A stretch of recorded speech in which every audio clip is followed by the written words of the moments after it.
Hey y'all, what's up? My name is Gabby. Welcome back. So in my last video, I was telling y'all 7 things that changed or happened to my body when I was on my 30-day fruit fast. And in this video, I'm gonna tell y'all 10 unexpected things that happened when I was on my fruit fast. So the first thing that happened that I didn't expect was the fact that I actually got sad. I was eating a bowl of fruit and I was just feeling this deep feeling of sadness. And as I was eating, I realized I'm not about to be able to eat warm food for 28 more days. Day 2. It's 3 o'clock in the afternoon. And I ain't even gonna lie to you, I was so excited to start this fast. And today has been kind of rough. I'm really missing having food and not even anything crazy. I would love some eggs right now. I would really love some avocado toast. I would really love some sort of noodles right now with a broth, like nothing even crazy. I actually was mourning the fact that I couldn't eat warm food. I was not in a good mood for the whole day. So I ended up just going at the end of the night to read my Bible and to try to connect with God to pick me up. Like day 2 and I was already humbled, realizing how much of a blessing it is to have food and to have warm food. Another thing that happened was that I would say after about 2 weeks, I was not thirsty anymore. It was hard to drink water. I actually had to force myself to drink water because I just literally wasn't thirsty. I'm also really not thirsty at all much. And I don't know if it's because I'm taking in so much fruit. I mean, that gotta be why, right?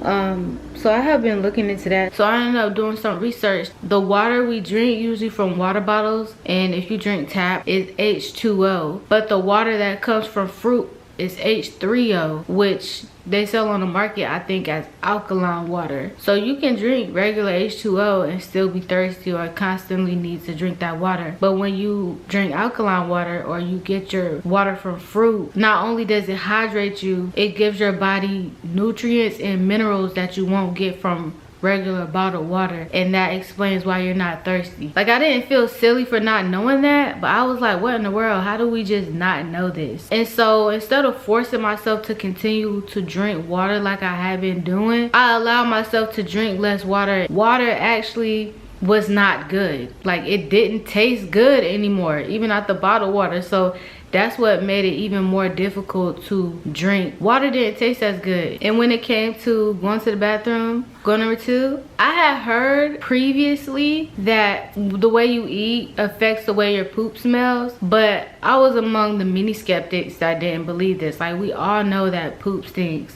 but no, it had no smell, y'all. Nothing, nada. I call them princess poops. Because that's really how you be feeling. That's really how you be feeling when you go to the bathroom and you go and it's just nothing. You can go with the door open, period, poo. Like, it's really like that. Also, what I noticed, I looked at myself one day in the mirror when I was doing my eyebrows, filling in my eyebrows. My eyes just kind of jumped out to me. It was actually a little creepy. I was like, what's going on with my face?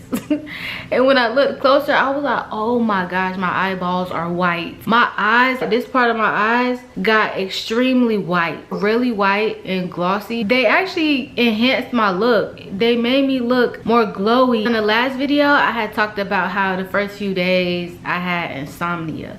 Well, after that period, y'all, I was getting the best sleep of my life, y'all. That sleep was A1. I fell asleep like a baby, okay? Shifting slowly right into sleep. That sleep you will never forget. The older you get, you know, you realize the sleep quality gets lower and lower, and then we blame it on stuff like, oh, I'm working all the time, this pillow sucks, this mattress sucks, da da da, and all of those things are a factor. Like, those things do matter, like screen time before bed and everything.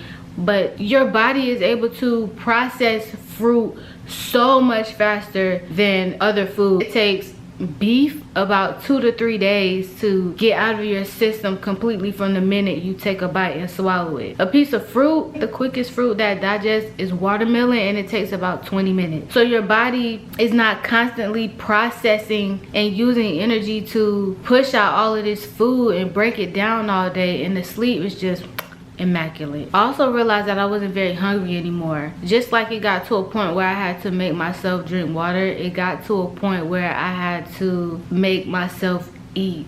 And there were times, honestly, where I could say I could have eaten, but when I knew the option was fruit, I was like, I'm good. Hey y'all, it's day 8. I just wanted to pop in with a quick update. I'm really not eating as much as I used to because I'm just not really hungry like that, and I don't know if it's a loss of appetite because, you know, my body is satisfied, or if it's because like I don't want to eat what I have available to me.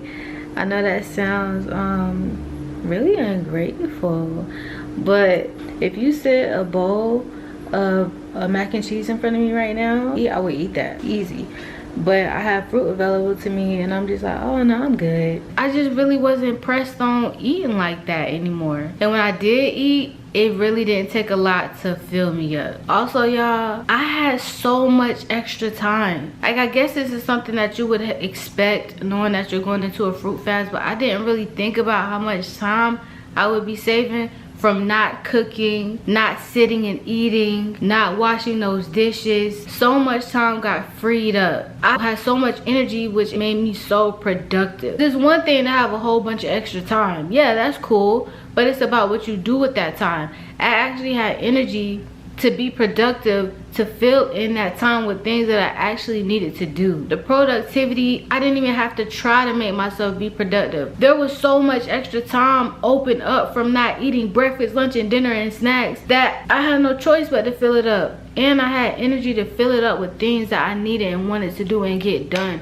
Had the energy to sustain myself to get the things done. It really makes you realize how much time you actually waste doing nothing and how much time you actually use cooking, sitting down, eating, and cleaning up after you eat. And as far as unexpected things that happened, I wouldn't say my cravings completely went away. Now, I had done my research a bit before going into this 30-day fruit fast, and something that I saw was that people were saying that eventually their cravings went away. So that's what I was expecting, for me to no longer crave like sushi or tacos or something. The cravings were there. I would describe it as them becoming more dull. You know, when you have a craving for something, you want it so bad and you just feel like you gotta have it, like you can taste it. And sometimes the craving doesn't go away until you actually get it. The cravings were not intense like that. I would say by the 10th day, those cravings decreased. It was not that bad. But the desire to eat something that sounded good or looked good was still there. Hey y'all, it is day 11. I'm really not eating that much, y'all. Like, the desire to eat has gone away. My body doesn't feel hunger really, but my mind and my taste buds are still connected, you know? Like, if I see somebody with a Philly cheesesteak or, you know, with some nachos and cheese or something, it's just like, that looks so good, I would eat that right now. When I thought about those foods or wanting those foods, I wasn't salivating or intensely yearning to have it. I could more easily ignore it than I would any other time. The desire was just there, you know? It was a beautiful experience. If I find that there are any ones that I missed, I would definitely do another video. I love y'all so much, and peace and love.